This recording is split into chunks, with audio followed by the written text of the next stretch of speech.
Dalam perlombaan ini, Muhammad Amirul Afiq, Muhammad Solihin bermula dari petak utama, petak yang kedua Alan Haris Sarman, petak ketiga Muhammad Suhadi Ali Rahmat. Jadi 3 perlombaan ini kita akan berikan tumpuan untuk bagi persaingan yang menangi perlombaan ini.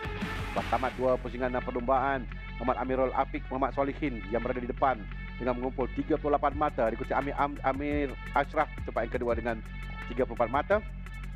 Jadi peringkat awal dalam perlombaan ini, nombor 52 yang saksikan nanti itu adalah Amirul Afiq, Ahmad Solihin, dan kita boleh lihat Suhadi Ali Rahmat yang bermula dari petak yang ketiga.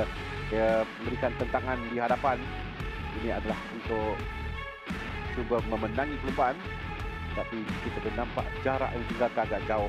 Jadi Suhadi Ali Rahmat bersama dengan Famin Abdul Muttalib yang sekarang ini bersaing untuk 2 dan 3 dalam perlombaan. Dan kalau kita nampak bagaimana Suhadi Ali Rahmat bekas juara kategori Premier, kategori expert dalam kejuaraan Grand ini. Dia kembali semula bermula tahun lalu. Di penghujung nampakkan peningkatan dengan 2 kali podium tempat kedua. Dia masih belum lagi menang untuk perlombaan setakat ini.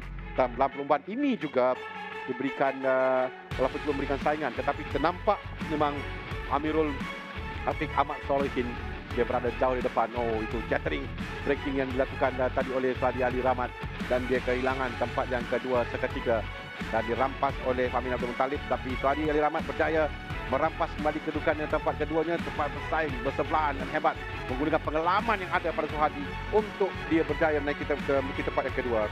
Di keputusan perlombaan, Muhammad Amirul Afiq, Ahmad Solihin memenangi perlombaan. Muhammad Suhadi Ali Rahmat tempat kedua, 3 Muhammad Famin Abdul Muttalib